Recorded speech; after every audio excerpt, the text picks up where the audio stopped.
First of all, I want to welcome everybody who's here tonight at RACC's final seminar for this year before we take a summer break, but have no fear, we'll be back in the fall. Cliff is already working on our lineup of speakers for the fall. I will let you know about some of the functional things here and then turn this seminar over to Cliff, who will introduce our wonderful speaker for tonight.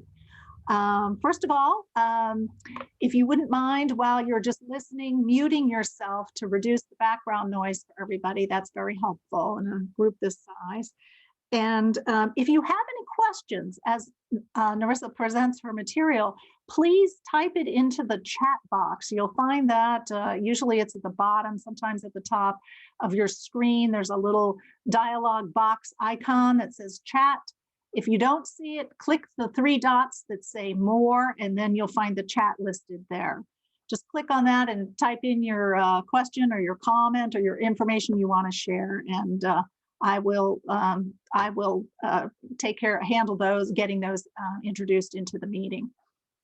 We are recording tonight, so just be aware of that, and also let anybody know who might benefit from hearing Narissa's presentation that it'll be available online on the RACC website as soon as the recording is downloaded.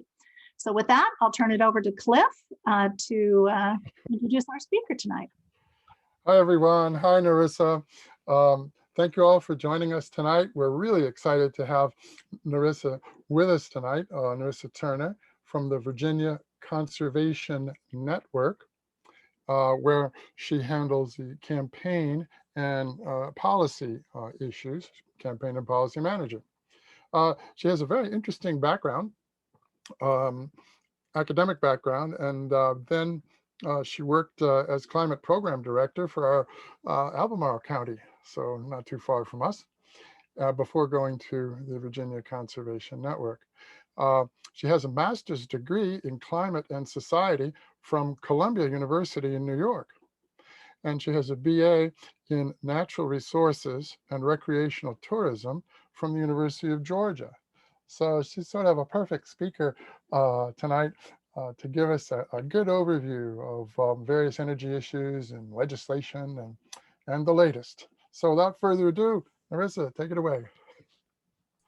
Awesome. Thank you, Cliff. I'm going to start sharing my screen here and y'all let me know if you can't see it.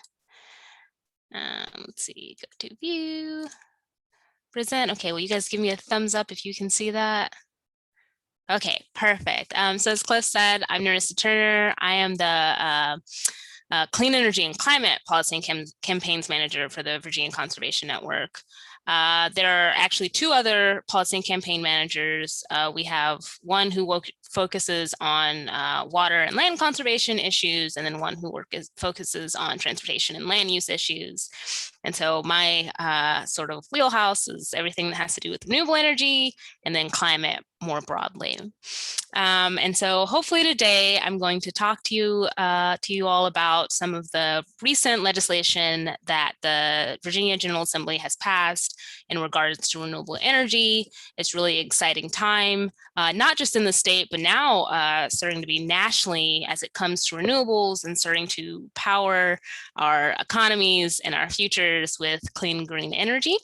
But as hopefully it'll be a surprise to no one, there's still lots of work to be done. Not all the work that we've done has been perfect. Before I get started, a couple of things I do want to note. One, what I cover today is not an exhaustive list of all the policies that have been passed at the State General Assembly. This is sort of the greatest hits version as it relates to renewable energy. I could have you all here for hours if I tried to cover in depth every single piece of legislation that is passed. And two, most of what I will talk about today does deal mostly with sort of what is known as our IOUs, our investor-owned utilities. So this is our Dominions and APCO. Recognizing that I believe the area you all, most of you all, I imagine are from, is covered both by Dominion and then a co-op, which I think I say BARC, but I don't know if that's true. Okay, BARC is correct. Most of this legislation does not apply to bark, and it's partially because in 2019, which is I technically would have still been in Albemarle County, would not have been with VCN, there was legislation passed that sort of handled some of the bigger pressing issues as far as renewable energy access with co-ops. And I recognize not all the issues have gone away with that. And so I'm hoping today, as I give this presentation and maybe hear a little from you all through your questions and such, it'll maybe give me some insight into what other work there needs to be done to sort of make this a clean energy future for all of those involved, not just only some of us within the Commonwealth. And then the last thing I'll say is, there's a lot of jargon. I've done my best to remember to say and try to explain all the jargony terms that we kind of use here in Richmond, but I implore people to ask or stop me if I say something and you have no clue what I'm talking about or it just doesn't make sense. So with that, I'll get started. All right, so the first big piece of legislation I'm going to start with is the Virginia Clean Economy Act and relatedly solar freedom. These are two really revolutionary pieces of legislation that kind of changed the game in Virginia for what it really means to like have true clean powered economy. With the Clean Economy Act, we have our first ever mandatory renewable portfolio standard, or what I will continuously refer to as an RPS. This basically says that both Dominion and Appalachian Power have to have a certain percentage of their generating sources. So those facilities that they use to put power onto the grid have to be from renewable sources. In the past, before this passed in 2020, there was a voluntary portfolio standard, so basically saying they could opt in, and it was really low. I think it was only like 15%. This now is a staged effort so that by 2045 for Dominion and 2050, it has to be 100% renewable. That means all the energy that they are putting onto the grid has to come from renewable sources. The other really big piece of this is the fact that along with the fact that they have to put a certain amount, it says in the sort of short term, so I think by 2030, maybe before 2030, maybe by 2026, but by 2030, there needs to be a certain amount on the grid, but they need to actually petition the State Corporation Commission for a minimal amount of renewable energy. So that includes solar and onshore wind generated capacity. And then there's a subset specifically for offshore wind. This does not say that they cannot do more than that. In fact, it's expected that they absolutely will have to meet their goals, but this is sort of to kind of prime the pump and make sure that they're going in the right direction as soon as possible. Narissa? Yes. Inserting a question here. Is that total amount of new solar and onshore wind combined so that it could be 90% solar and 10% wind? Or I mean, are the proportions within that set, or is that just a general basket? They are not set. That is a general basket. It doesn't matter how they want to generate those electrons and how many megawatts of each, they just have to do that much at a minimum. Thank you. All right. And so along with that, there was solar freedom. And I should say the reason why they kind of get lumped together is that there was actually redundant language in the Clean Economy Act that mirrored the language that was in the Solar Freedom Act. And it was partially because at the time it was not clear that either or both of these would pass. And so we're really happy that they did. But if you ever sat down, which unfortunately I have to spend a lot of time doing, if you actually sat down and read the legislation, you'll see that they kind of overlap. But that was intentional. It was to make sure that we got, whether either one or both of these passed, we would always get something good. So solar freedom basically did what we had already done for co-ops, basically increasing that net metered cap. And so net metering refers to the fact that, like, if you put solar panels on your property, you can sell back some of that excess energy that you don't need to power your home back onto the grid. And initially in Dominion territory, that had been capped to only 1%.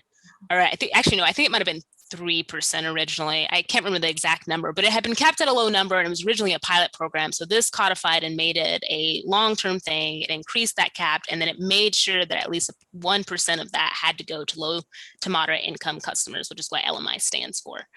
And then it also increased the caps that had been put on for power purchase agreements. And so this is oftentimes what I think the way that most people think about it. I'm sorry, I did not mean to skip ahead. What have I done? All right, is how many schools and sort of governmental buildings oftentimes can afford to put solar panels on their buildings. As many of you may know, or if you have solar panels, the upfront investment for solar panels can be very expensive. And so a power purchase agreement basically allows for a third party to basically help you puts up the cost for installing the solar panels, and then basically leases out that property, and then you get to buy back that energy. And because it's solar powered energy, you get it at a cheaper price than you would otherwise, and you did not have to pay for the actual installation of the solar panels. And so financially, it works really great for things like local governments and schools. And again, this is another area where it was a great program. People saw the benefit, but there were really low caps on it. And so it automatically limited the number of people who had access.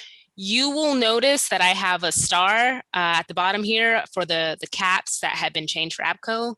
This is just so you can hold this in your brain, because this is actually important for legislation that just got passed in 2020. So this past General Assembly session, because we did have to come back and make some legislative tweaks just because it was a big win. People were really excited. And then we realized that sometimes you pass things and they do not work out as well as you think they would.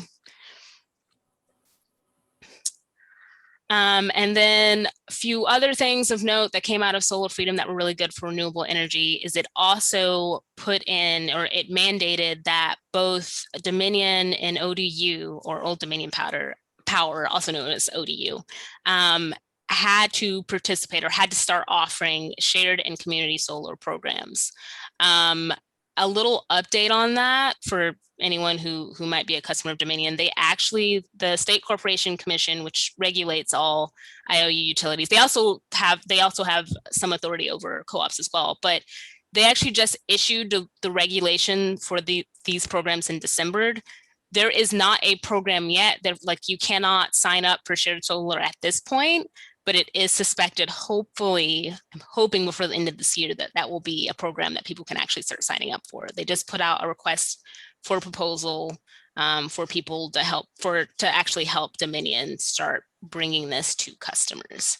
So I hope to be able to share that information with partners when that becomes available, because I oftentimes get lots of questions about, like, I heard that this is a thing, we just passed it, how do I sign up? And unfortunately right now you can't.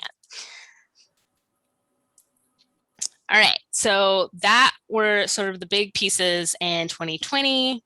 I have on here 2022 and beyond. It actually should say 2021. Obviously, now we are doing work for 2022 and 2021, but this is legislation that actually just passed. And I know it can be difficult for some people. They see the HBs and the SBs and they're like, what does that mean? I'm not going to hold these in my head. I just include these because if you wanted to find out more, or you wanted to actually look up the legislation, you would need these numbers, HB like 1925, to then put into the legislative information system. And I will tell you that it's not super intuitive, but if anyone is ever interested in looking at that information or how to find it, if you reach out to me directly, I'd be more than happy to help you find that information. So HB 1925 legislation passed this year. We had tried to pass this in 2020 and it failed, but it passed this year. And this is basically sort of the next step. Now that we've mandated that there has to be sort of minimum requirements for renewable energy across the Commonwealth, there's now a question about, well, where do we put all that renewable energy? And there's a recognition that ideally you would put it in old blighted lands, abandoned coal mines, basically land that had been previously developed, but may not be used for its prior use, but still has useful life. It could still generate tax revenue. it could be sort of a vitalizer. And so the establishment of this fund is basically to help level some of the costs, because there is an increased cost in trying to use reclaimed lands for renewable energy generation. And so the idea behind this program is that it would offset that increased cost. The caveat here is that this passed, but it passed without any funding from the general fund, meaning that there is no state money to fund this program currently. It was passed with the intent that hopefully, with sort of the change in administration, some of the signaling we've been getting, there will actually be federal dollars to be able to put into this fund. Obviously, that remains to be seen. We're very hopeful that that will happen, but obviously we cannot start issuing grants from this fund until there's money in it. The next piece of legislation I'll talk about, this is where I had starred the power purchase agreement legislation that had passed in 2020 that upped both the caps in Dominion and APCO territory. There was language needed because in the original legislation as written in 2020, it clarified that Dominion had to allow for this programming for both like residential, or what's referred to as jurisdictional customers. So this is basically regular people who sign up with Dominion, pay their bill, and non-jurisdictional customers who normally get to negotiate rates just by the nature of as who they are as an entity. So this is oftentimes localities and schools.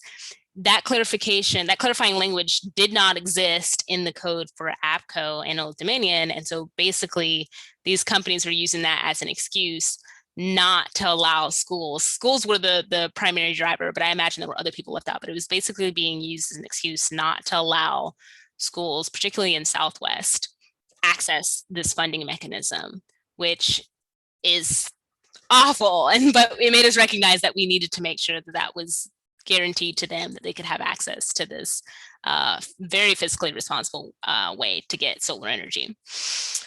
And then the next piece is HB 2048.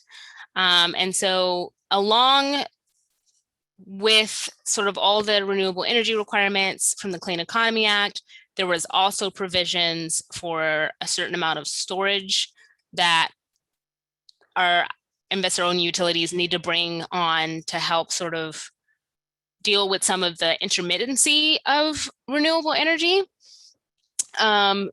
But the issue is that it's for smaller, particularly solar projects, there's a special process called permit by rule that DEQ can use to issue permits. It kind of expedites the process. It makes it easier. The idea being that like we want to make putting renewable energy out there as easy as possible. That didn't necessarily exist for storage facilities. They sort of had a higher barrier that they needed to meet, which didn't make a whole lot of sense if you're now mandating a certain amount of storage. And so this basically simplified the permit by rule process for storage facilities, obviously under a certain size or a certain energy generating capacity. And then I have 3 more pieces, and I promise I will take a break.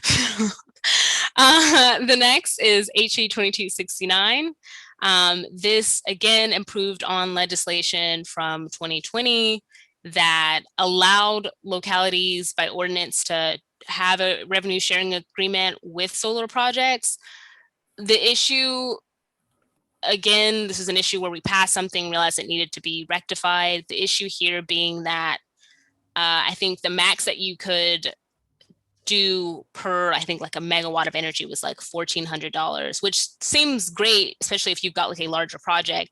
But then it was recognized that like that cost, how much that money is worth and how much it actually costs the generators can change. And so you might be losing out on revenue, and therefore it becomes not lucrative for localities, and then they lose out on revenue that it could be generating, especially because the original legislation gave this revenue sharing in exchange for the fact that these projects were now eligible for more tax exemptions. So it's kind of a give and take. You share revenue with localities, we will give you tax breaks. But if the amount of revenue you get does not keep up with the amount of tax exemption that you're getting, it ends up not being a fair trade. So this was to basically make sure that this stays relatively fair. The next piece is also a piece of legislation that improved on legislation passed previously. So HB 1859 sort of strengthened commercial property assessed clean energy, or CPACE. This is basically a financing model that localities can allow to occur, where you're basically giving access to low interest loans so that people can make both renewable but also energy efficiency improvements to their buildings. And then that loan is paid back over time as part of the actual assessment on the building. So it doesn't necessarily mean even if you sold the building that would still need to be paid back. It goes with the building, doesn't necessarily follow the person who took out the loan. So legislation that actually I think passed several years ago, legislation passed last year made it easier for DMME to help assist localities in creating a program, because there was recognition that wasn't occurring equitably across the Commonwealth. Those larger localities who had more resources they had an easier time of getting a CPACE program off the ground, whereas smaller localities, and not even necessarily smaller localities, we actually had this problem when I worked at Albemarle. We just didn't have the time and resources to devote in getting a program off the ground to actually set up a CPACE program in Albemarle. And then so they came back, passed it. DMME can allow for technical assistance and actually do a statewide program that you can enter into. But then on top of that, this allowed for that to be applied retroactively. So if you had built things in the prior 2 years since CPACE was actually allowed within the Commonwealth, you could apply for loans to cover those costs. And then it also had to clarify, because CPACE, meaning commercial, applies to very specific buildings, but I think people were trying to exploit loopholes where you could theoretically try and apply it to other types of buildings that weren't necessarily expressly written in the code. So that just clarifies that. And then the last thing I'll highlight, which is actually related to CPACE, but a little different, is HB 1919, which basically gives localities the ability to establish green banks, which is sort of similar to CPACE financing. These are, you're actually helping to set up a whole financial entity instead of just a sort of loan program. This is actually a financial entity that would solely exist or issue out loans for specifically clean energy investments. This is another area where I think we will likely have to come back at some point and make some tweaks to this as well, just because similar to CPACE, and that we allow localities to do this, but obviously those localities who are more well-resourced are going to be able to do this a lot quicker and more efficiently than maybe some of the smaller or less resourced localities who won't be willing or will not have the capacity to put in money into a green bank or some sort of financing mechanism, and may not be able to devote staff resources. And so I've already had some conversations both with different agencies, but also people in other localities who are interested in maybe making some legislative tweaks to this. So I'm actually going to pause, have a sip of water.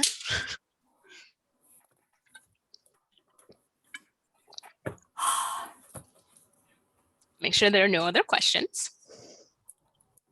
There are a few, but I'll save them, okay? Okay, no worries. Okay, no worries. Okay, so that's kind of, like I said, the best of hits in renewable energy. But even though as great as all of that sounds, there's already tons of work to be done. There's actually already we're already starting to see some tensions around sort of this push we've had for renewable energy, but then what that actually means on the ground. And so I'll highlight, I think, the top 3 or 4. And again, this is an exhaustive list of all the things that there still needs to be sort of discussions around and policy around, but these are kind of the big ones.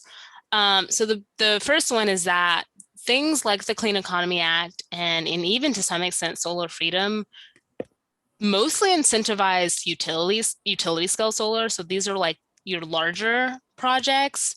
But really, I think we can't just rely solely on like large scale solar, right? I think there's recognition that we want sort of more rooftop and distributed use of resources. I think it's good from a resiliency perspective. I think it's good from when you think about who actually gets to benefit from the sort of economic benefits of renewable energy.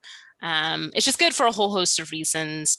And so there's already some work trying to be done about trying to think about the incentives that we put in place for utility scale solar and figure out how can we make more of those incentives for distributed generation of solar, and then also reduce some of those disincentives, because I think the number one thing, at least I hear oftentimes, is that there is sort of a premium for distributed generation, but there doesn't always have to be. I mean, part of that just comes down to the way you have to permit for those resources, and then recognizing that there are also there's a cost to doing sort of these utility scale projects that don't necessarily come up in dollar cost, but if you assign the cost to those and then think about all the benefits distributed generation might have over these large utility scale projects, then the costs kind of equal out a little more.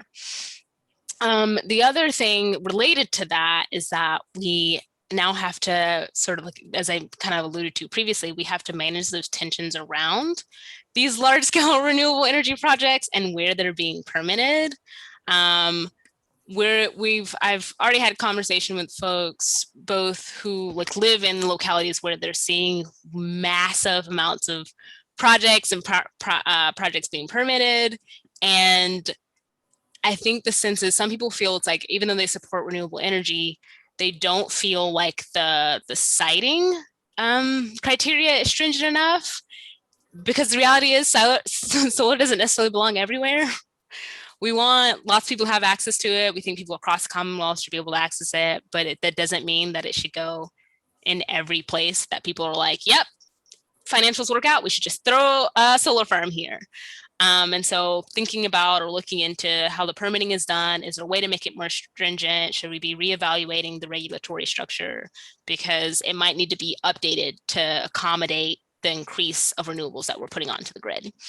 And then attaching the cost and negative externalities is kind of what I was getting at with thinking about the fact that there are negatives associated when you think about doing distributed generation versus utility scale. And so attaching costs to that, so that when you do the math, that they end up being on a more level playing field. And then the other two big things is making sure that everyone, again, not only people, not just certain people, not only wealthy people or only people who have access to lots of land, have access to renewable energy, but not just renewable energy, to the actual financing structures that make it work, but that everyone could do this, so that anyone who really wanted to have, whether it be they actually get to have solar panels where they live, or at least be able to buy energy from solar and wind energy, everyone can do that, and everyone can do that in a relatively reasonable and affordable way. And then the final thing is, as we make the transition to clean energy infrastructure, clean energy economy, making sure that people that might be displaced as we make this change get access to the economic benefits. So solar industry has one of the fastest growing workforces. How can we make sure more Virginians get access to those jobs? Now that we have this sort of building up of offshore wind, how do we make sure people get access to those jobs and sort of the procurement process? How can we actually ensure that people benefit not just from the actual energy itself, but from the changes that it makes to our economy? And then I'll stop there. Wow, fantastic. I feel like I've just had a drink out of a fire hose. I mean, that was a lot. I mean, it's just amazing to me how much has happened in such a short time. It really is incredible. I do have a few questions I could start out with to get the juices flowing, but if anybody else thinks of some as we're proceeding here, please feel free to type them into the chat, and we'll get Narissa to shed some light on them. Or if you have information you'd like to share, that would be terrific too.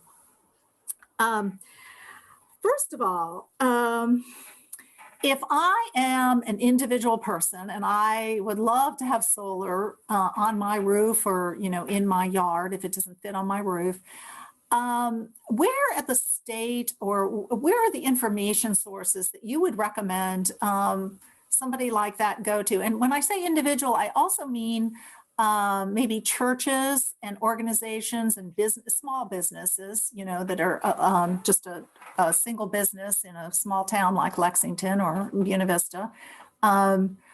Where do you start trying to get plug into these programs and their benefits? No, that is a great question. So I'm actually going to stop sharing my screen for a quick second so I can switch really quickly, because I think the first place you'd want to start, is this going to load? Okay. I'm going to go back. Okay. And then I'm going to share again.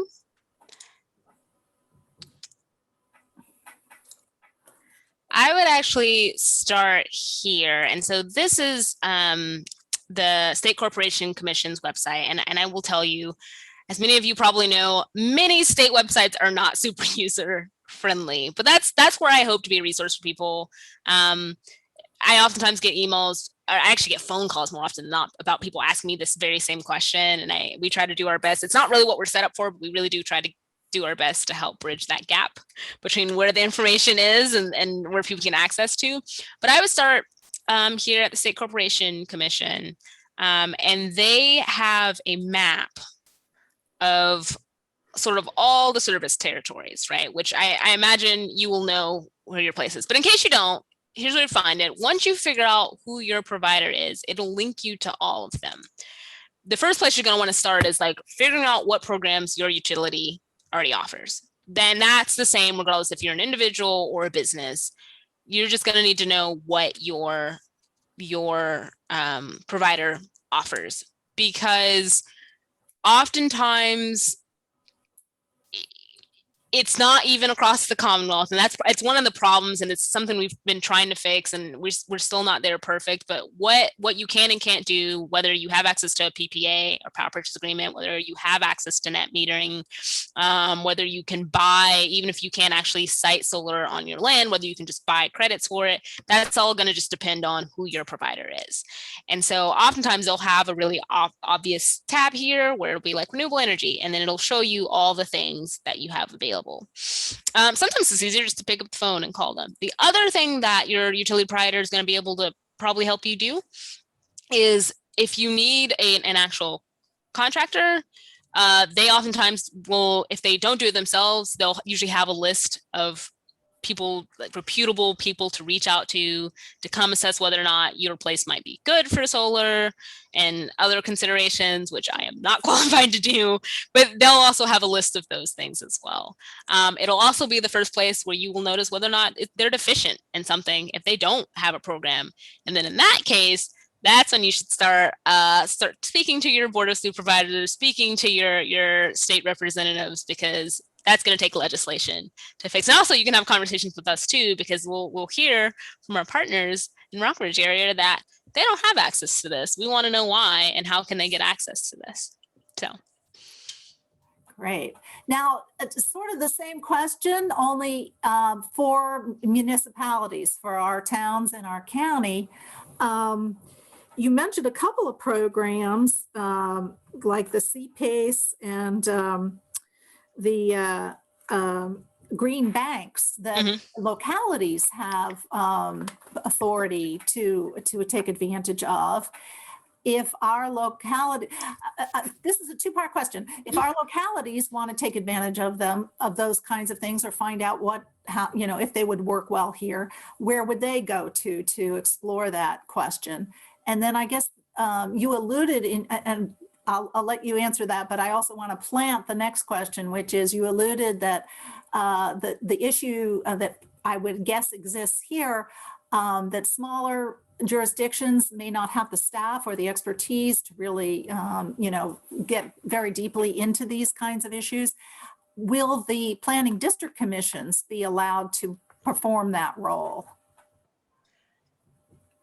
Okay, so for the first question, DMME is going to be the first person or first place you should start, and who specifically varies a lot, but generally they have like general outreach or like resources for localities is like a tab I think they have on their website. So that's where you would start. If you have I think for Albemarle County, I think I was housed in like the environmental services division or something like that. So like as that someone in an adjacent building, whether it's like their building manager, whoever manages their energy systems, they would just need to make a call or send a note to someone at DMME saying like, we want to do this, we need help. How can you help me? And it's their job to do that, especially now that we passed this legislation. And then as far as PDCs are concerned, I don't know. I feel, because I remember again, when I worked this is pulling on my Albemarle County experience, we worked with our planning district commission when we were doing sort of our like climate action, like coordination about what types of programs we wanted to try and do, how could we implement them in the county. We oftentimes had to work really closely with them. But one of the roadblocks we ran into often was like where did the authority lie? And also who was better equipped, and then who really had resources, because even though PDC had a lot of expertise, they didn't really have a lot of extra capacity. I had a lot of capacity, but didn't necessarily have even like the authority to even implement some of these programs. And so I don't have a good answer for that one, unfortunately. Okay. Next question. Are there protections in the various pieces of legislation to protect this progress, all this legislative progress that you've described, from the tumultuous political winds? For example, if the administration in Virginia changes leadership and to leadership that's less interested in climate action than the current one, can they just scrap all of this and let Dominion and APCO off the hook for that 2045 carbon-free deadline? So the technical answer is yes, they could do that. It would be really ill-advised. And I imagine, one, they would hit a whole bunch of pushback, not just from the environmental community, but from like the industry. They would hit a lot of pushback. And quite honestly, I would not be surprised if Dominion and APCO would be like, whoa. It's because it's really hard for them to function in like uncertain regulatory structures, right? And because we've now expended, like even just like 2 years in, they've already expended not an insignificant amount of resources and capital in meeting some of these goals. It probably wouldn't be great if all of a sudden we'd be like, JK, you don't have to do that anymore. We're walking away. We're just not going to do it. It would give them more leeway, I will say. And now that's not to paint a completely rosy picture. It would definitely give them more leeway to be kind of slack, and they can drag their feet and do things in a way that's super expensive. So even though it like looks good on the face, it's like, we want green energy, but we also want green energy in an equitable and affordable way. And Dominion is not known to do that unless you make them do that. Yeah. Does that, I mean, I feel like that partially answers the question. The truth is they totally could. I think it'd be easier said than done. We would make it very, very difficult for them. I hope that's reassuring. That's Yeah. Now here's a related question. Is the state monitoring the progress that the Dominion and APCO are making toward those goals of 2045 and 2050? And is there some measuring stick to just make sure we don't get, like at the 11th hour the year before, oops, we're not going to make it kind of a situation? Yes, and I'm actually going to see if I can pull it up for you now so I can share it with folks. I'm glad you asked that. There definitely is. There is actually, DMME just launched, and I will say it's also, again, another example of sometimes site websites aren't great. They have a energy progress dashboard on their website specifically for this purpose, because I think that was one of the like earliest questions, was like, okay, cool, we have all these targets, how are we going to actually measure it? And so this is where I would go. both if I was a locality, but also if you're just a general member of the public and want to know more about their energy programs. If you go to the little Theme Me tab, you'll see there's a little energy tab. You click it, it brings you here. Clean Energy Virginia dashboard. And then it's going to load. I don't know if it'll actually load. It may not load, but it'll show you the progress you made. So like the renewable portfolio standard, total proportion of carbon-free generation, energy storage capacity, how much progress we've made there, production by fuel type. So it's got a lot of information. I don't know how regularly this is updated. I do not believe it's updated in real time, but I imagine they'll probably do it year by year, and it'll probably be on a little lag because, you know, it takes you a while to collect all the data from the year before. So like for 2020, we probably won't get all the data until maybe another month from now, and then so on and so forth. And are there thresholds that they have to, interim thresholds that they have to make? And is there any sort of enforcement, I guess, consequence if they are not making the steady progress that they'll need to be making to make it all the way? There sure is. And I purposely didn't include all that information in my slides just because my slides would have been twice as long. But there are interim targets, both for the renewable portfolio standard and for sort of the total generation. For the renewable portfolio standard, I think they go out in, I think, 5-year blocks all the way to 2040, 2045. For the actual generation capacity, I think it only goes out so far as 2026, do not quote me on this. And then it's left up, I think, to the state corporation commission to set their new targets. So they have targets they have to meet to a certain point, and then the SEC gets to say, okay, we've evaluated what you did.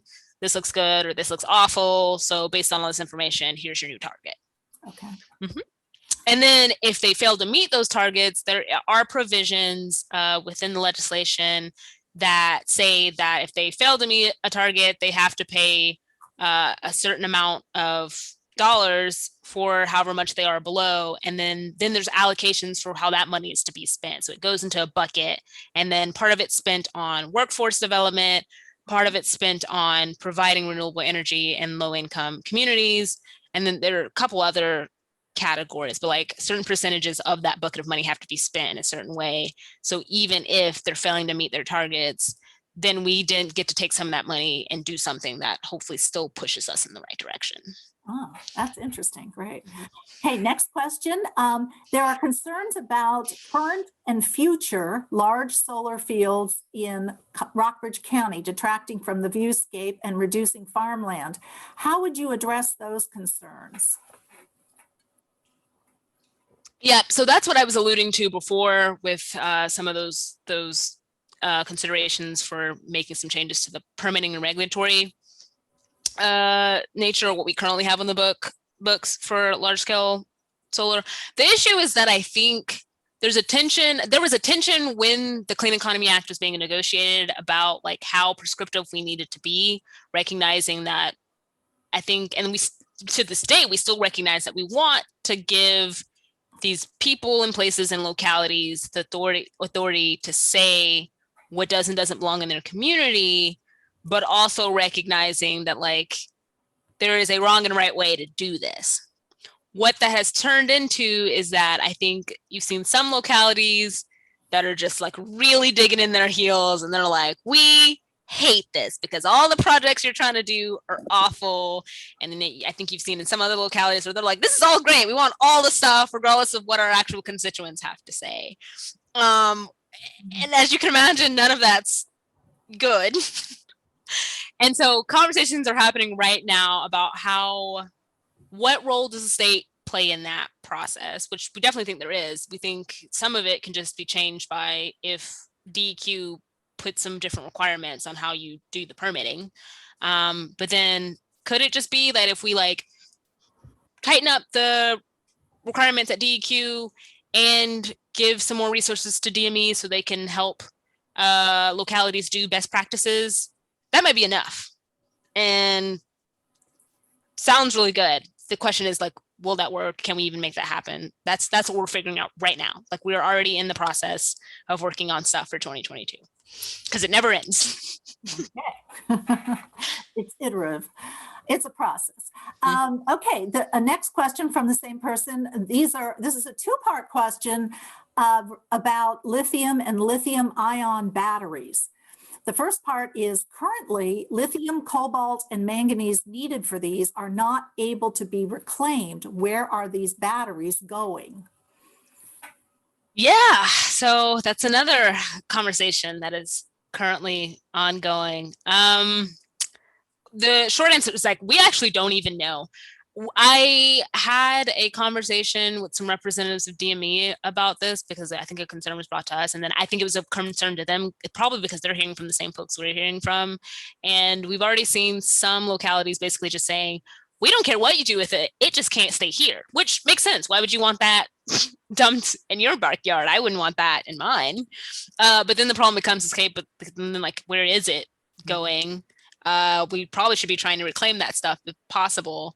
And so now we're looking into one, I think the easiest thing that has been floated around is like, we should honestly just see what's been happening in places that have had a really big, robust solar industry for a while, because I'm sure they have some best practices for us. But there's also recognition that across the nation, quite honestly, this is a deficient area. This is just an area we are deficient in. So it's going to probably take some organizing within the state, but also we're probably going to have to make a concerted effort on the federal level too, and just saying like, we need help. This is great. We want this renewable energy.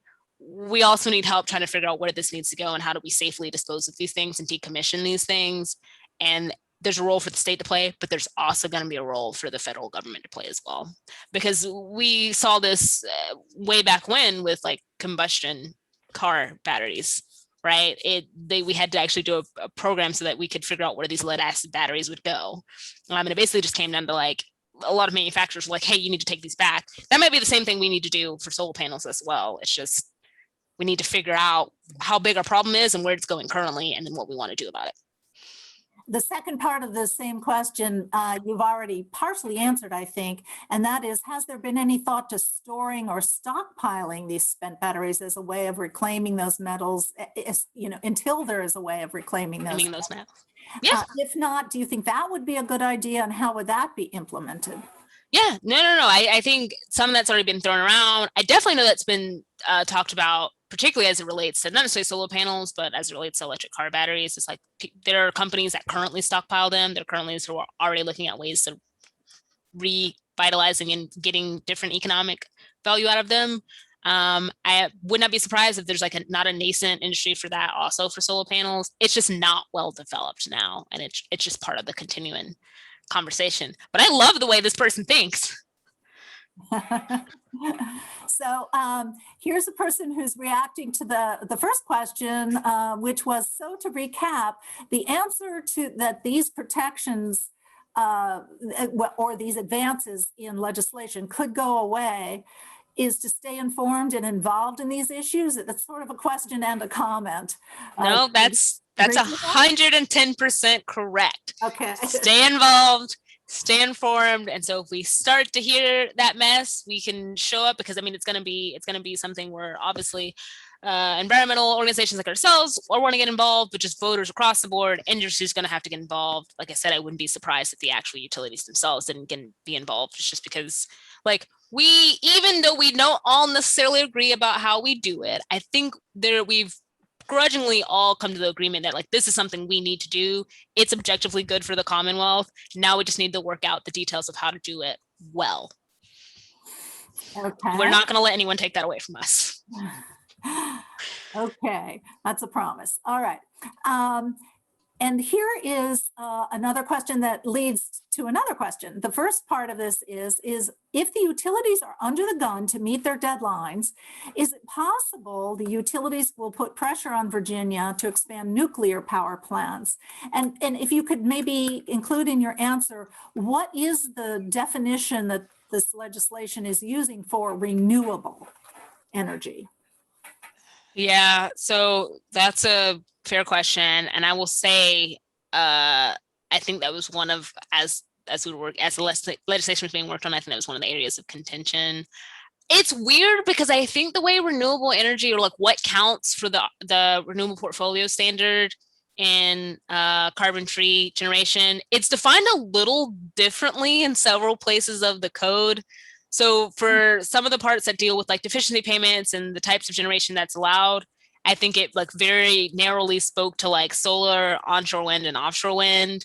And the renewable portfolio standard, I actually think it's a little broader because it did have some carve outs for, I think, some biomass components, and like very specific producers of biomass. Like it wasn't across the board, but I think there had to be a compromise made to get some of the other provisions of like, we need you to do this much, but will you agree to that if we let you hold on to this until I think 2026, 27? So like, it's not even forever, but it does for that portion, it does count as renewable energy. The other thing I'll flag is that I didn't include it here, and I actually need to follow up because it was a piece of legislation that kind of snuck through because people had been spending so much time and energy trying to get these pieces passed. But I can't remember who introduced it. There was a piece of legislation that passed that basically said anywhere in the code where it wasn't explicitly defined already what they meant by renewable energy, this is what it means. And I think it did include nuclear power, which is like, it's one of those things where it's like, okay, then the way you get around it is just make sure you define it every time you use it anywhere else in the code. And then that definition doesn't matter. But then it is a little weird because it's like, does that then apply to like retroactive pieces of legislation? And it kind of varies. So there's that. And then to the point about will that then push utilities to start pushing for more nuclear? I don't know. Partially because I know there are a lot of places in Virginia that are really scarred by some bad projects Dominion technically is still having people pay for that never ended up generating energy. Virginia has already said that we are not for uranium mining, so you would have to source that somewhere else anyway, which we would have problems with for a whole host of other reasons. It makes it more expensive. We don't necessarily want you importing that into the country. I think if they did try, again, it'd be an area where there'd be a lot of opposition and a lot of people ready to fight them on it. So it's not to say that they couldn't. They definitely could. Mm-hmm. Will they be successful? I do not think so. Okay. Okay, next question. Does VCN have any policy on the issue of siting wind energy power plants on the tops of ridges or mountains? And is this a subject of discussion when talking about Southwest Virginia, particularly the Appalachian mountain ridge lines? So, not that I know of, is what I'll say. I've heard this been brought up in various circles. Spent a lot of time. Most of my job is running my mouth. Spent a lot of time talking to lots of different people. I've heard this brought up before. Like, as far as a policy goes, I don't really see us doing it because we don't necessarily take positions on specific projects generally, or like try really hard not to write policies for specific projects, partially because it's just like bad policy making, but also it can be tricky. And it kind of gets back to the point I was saying before, we do try to strike that balance between like what role does the like state legislation actually play in and like maintaining the autonomy of localities. If it became a thing Southwest counties would like to pursue, sure. I don't know. I feel like I just don't know enough about it to speak to it much more than that. Would you agree then, generally, as it stands now, that issue is one that localities have to deal with through their zoning ordinances and their land use and comprehensive plans? Yes, with and absolutely, and then also too. But if they while doing that, they recognize that there's a need for whether it be resources or they need technical assistance or they do need something from the state to make that happen, we're interested in that because like that's important. But I would hesitate to get into the practice of saying you should or should not absolutely do this project.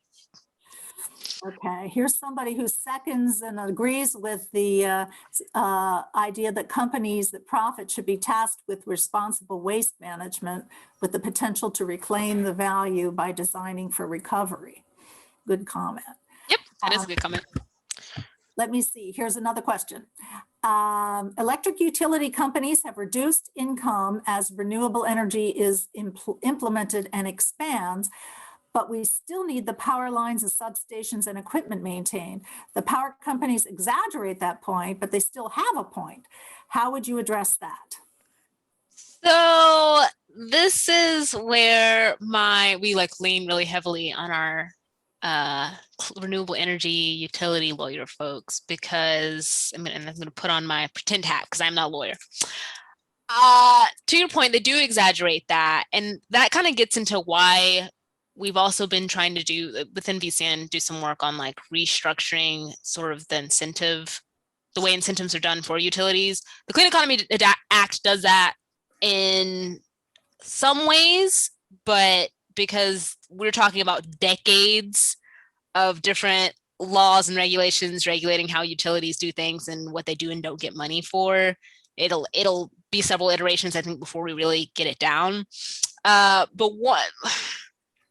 So one of the things that's included in the Clean Economy Act is that along with the rate of return that they're already allowed to earn whenever they put infrastructure, so things like poles and stations and things like that, they get a rate of return on that regardless of whether or not it's renewable energy or coal or natural gas fired, right? So it's like, it doesn't, like, it might reduce profits as far as how much they get from people who paying for the actual energy itself, but they're still earning profit on that infrastructure. And we just allowed them to build a whole bunch more infrastructure for renewable energy. So that's the first thing. The second thing is, like, there is an incentive written into the Clean Economy Act saying that for every additional amount that you do, I think not just for the actual renewable energy generation, but I think also for different energy efficiency measures. And so making those improvements, they also get an additional amount on their rate of return. So I hesitate to say they're cash strapped or that they're even losing money, because right now, as the number shows out, and right now they're in the middle of Dominion is in the middle of a rate case, that just has not bared out. They are not losing money. They are not strapped for cash. Here's a comment. I do want to note that we're at the 8 o'clock hour. If you're willing, Narissa, to stay on for just a minute or two, we have one more comment and one more question in the chat that we might be able to just handle right now. If you're willing, can you stay another minute? Okay. Sure can. Anybody who's if I can interrupt, I wrote a chat a half hour ago and I can't figure out how to post it. Okay. I have not seen that. It sounds like Larry. Larry, do you just want to say your question right now? Sure, I'd be glad to. I purchased a fully electric vehicle in 2021 and hope to install residential solar in my home in 2021. Are there any non-tax related incentives available for these purchases? For the charger? For the electric vehicle and the solar panels? Non-tax related. I do not think so. I think, I don't know how closely you were following this year's legislation. And this actually falls a little bit outside of my policy bucket. There was a bill trying to get, this won't apply until I think 2026 anyway, but to get rebates for electric vehicles so that you would actually get cash on the car when you bought that car. It passed, but there is no money in it. And even if there had been money in it, I don't think that would have taken effect until, like I said, I think 2026. Do not quote me on that. But beyond that, I do not think there are any non-tax related incentives, or at least not at the state level. I'll check some other sources. Thank you. Mm-hmm. Is there anybody else who was having trouble with chat who just wants to unmute themselves and ask a question?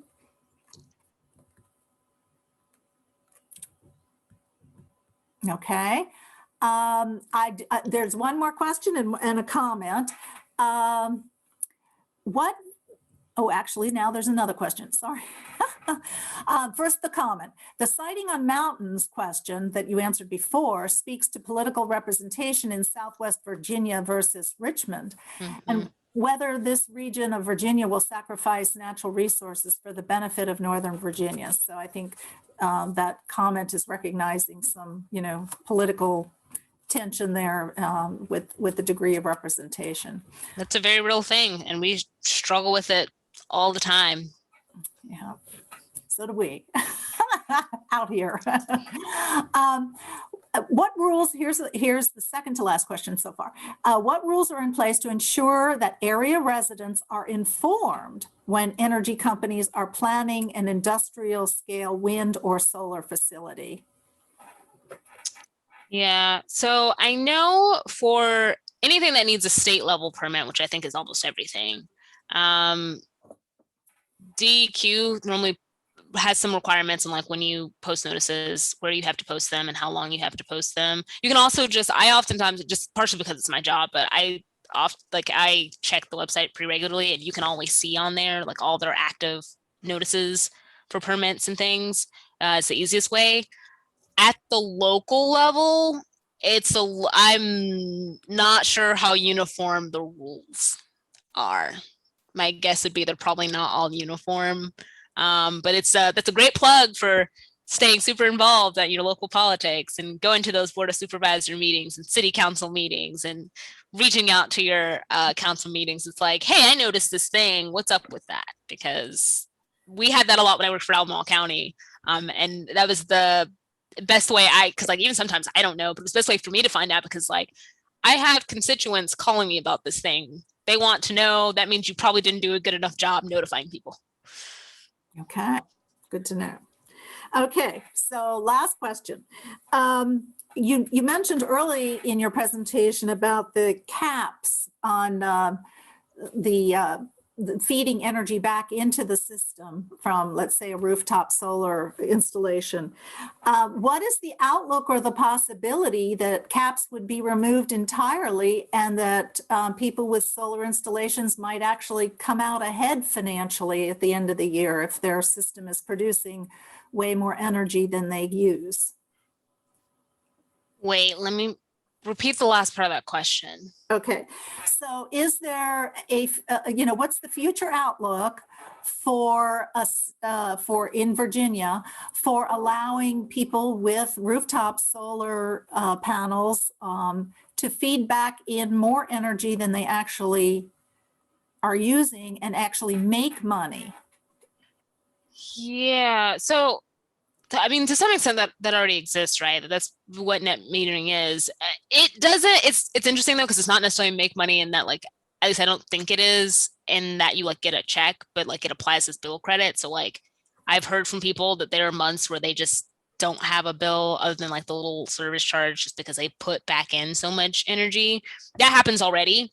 And it mostly just comes down to how much energy you may or may not be using in your home. For those who are like super into it, and like I know some people who like did it and they're really excited about it, and they like love just like watching their meter and like see how much money they save and things like that. And then others were like, it's nice when it happens, I get cheaper energy when it doesn't. I think that answers the question, unless I'm misunderstanding. I think the understanding from this person is that right now you can't come out ahead. Like you can have 0 months, but you can't actually at the end of the year make money. Yeah. And so that's what I was going to say.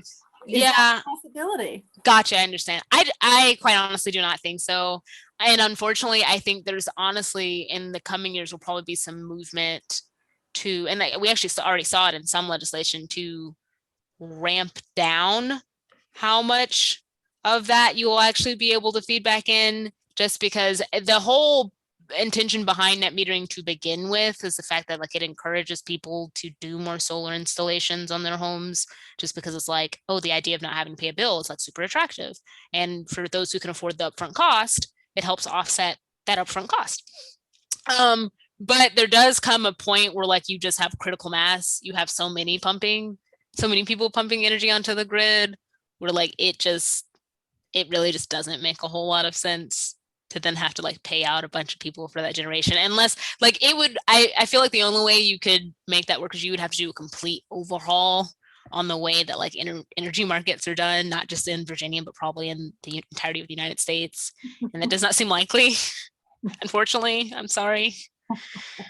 Okay, so we're not making money from this. Yeah, no. Probably could save a lot of money, but I don't think you're going to make any money.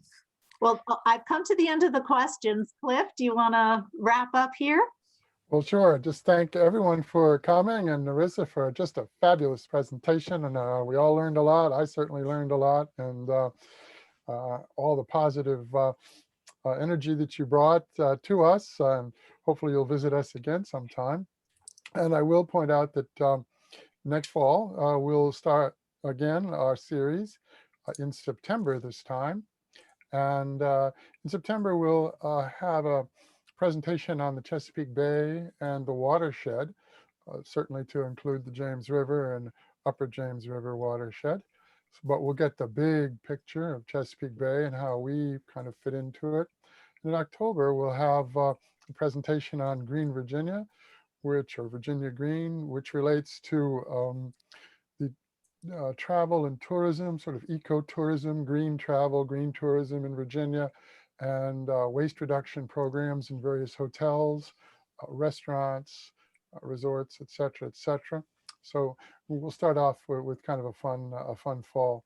Again, thanks so much, Narissa, for taking the time to join us from Richmond. And yeah, applause. It was really a brilliant and highly articulate presentation, I must say.